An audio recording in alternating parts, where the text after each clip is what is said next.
What do I do when a customer says, "It's okay, we're just looking"? The best way to handle it is to welcome the objection. So when the customer says, "It's okay, we're just looking," we say, "Of course." And we do it with an open-handed gesture with a smile on our face and in the spirit of sounding like, "Of course you're just looking, that is the most sensible thing that anybody could possibly do on the start of this journey. This is the feeling that you're putting into it. It's okay, we're just looking. Of course, please, make yourself at home. We won't stalk you around the store.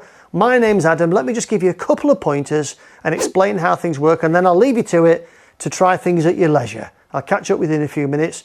Just to let you know, everything is priced individually, so you can order whatever pieces you like. Also, we do different combinations. So for example, this one is displayed as a corner group, but we do it the other way around or as normal sofas. Thanks very much indeed. What if the customer says, "We'll go home and think about it"? Listen, you've been fantastic. We need to go and think about it. Please just print us out all the information, write everything down for us, stick it on a post-it note, and we'll come back to you. Of course, of course. Relax.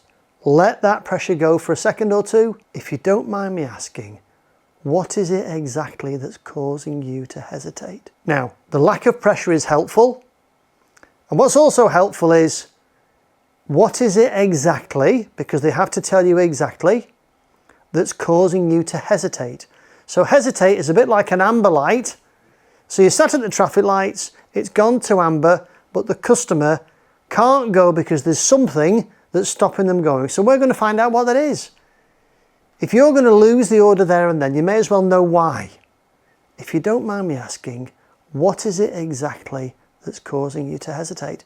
Sit back and shut up. Well, we never make a rash decision. You're the first place we've been. You've been superb, but we need to think about it. It's a big decision. A second, of course. But just for clarity, let me confirm with you that you are happy with the combination. Oh, yeah, the combination's great. And you're happy with the comfort level. Oh, no, we're happy with that. That's great. And the colour's right for you, you said, in terms of the mid-grey. Yeah, that's perfect. And you're happy with the £80 a month, you'd said. Oh, go on then. How do I know when it's the right time to ask for the order? Have I earned the right to ask for the order? Let's make sure that we have. If you found the right product, if the combination is right, if the comfort is right, if the colour is right and the style is right, and it ticks the customer's priorities, then you have found the right product.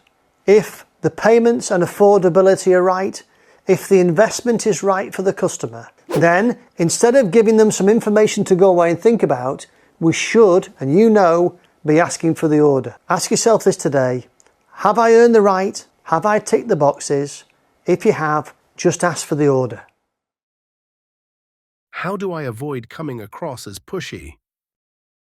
Let's say a customer says to us, "We're not buying today, it's our first visit." We might say something like, "Great, of course, no problem. It starts with looking and a first visit. When you do come to be thinking about your purchase later on, when you do come to be thinking about it." So we're saying this with some relaxation and taking the heat out of now. This hand is saying later on, down the track. I know you're not thinking about it really today, but when you do come to be thinking about it, what will be important to you?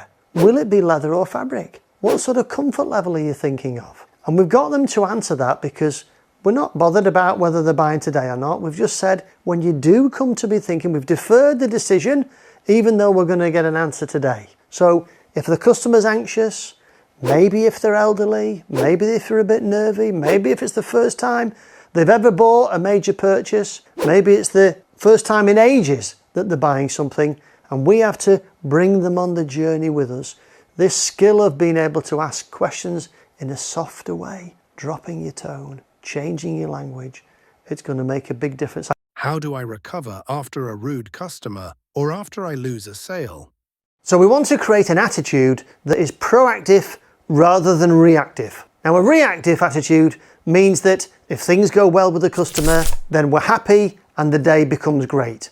But if the customer, for example, says it's okay, we're just looking, which sometimes they do, and they're a little bit nasty, you're affected by it. And that can damage you for the rest of the day. When I first started selling, that was how I was, and I would be affected maybe even for a week by one particular customer. So the task is to develop the mental strength. This is like an iron bar, right? Rather than be like marshmallow and be bendy, whatever happens is going to blow me one way or the other. We're going to be unaffected. We're going anyway. We're just going to be solid and professional and turn up. It doesn't matter what the customer says, either too positively or too negatively.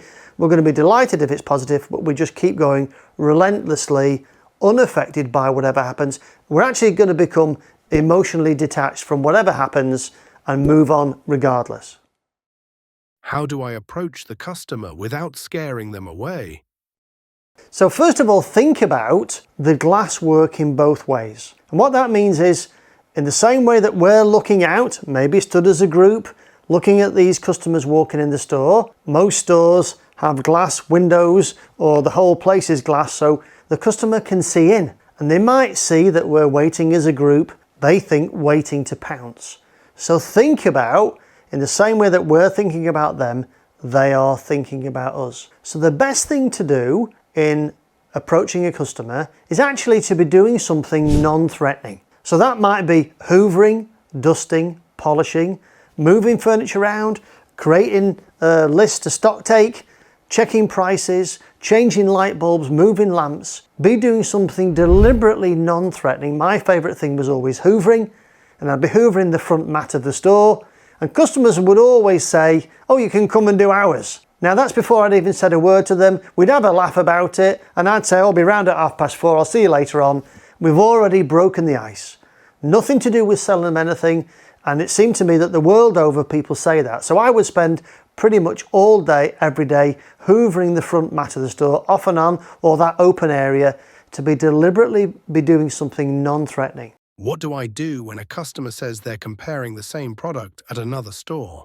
What is different about your business to other people's business? You've got to know the differences, and then you have to sell these things. You cannot take these things for granted. Even though you might have worked in the place that you're working at currently for 10, 20 or even 30 years, this is the customer's first time of purchasing. And I promise you, it's not all about price. So if you offer something that reassures the customer, maybe better guarantees, maybe better after sales service, maybe better delivery service, maybe it's an in-house delivery service, maybe your people on the vans delivering have got 30 years experience versus them employing somebody from outside. Different guarantees, different things that create peace of mind.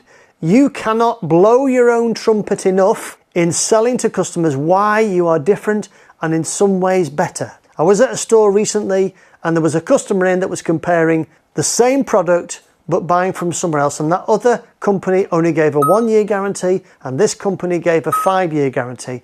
And it was that difference that made it, and actually their product was more expensive for the same product.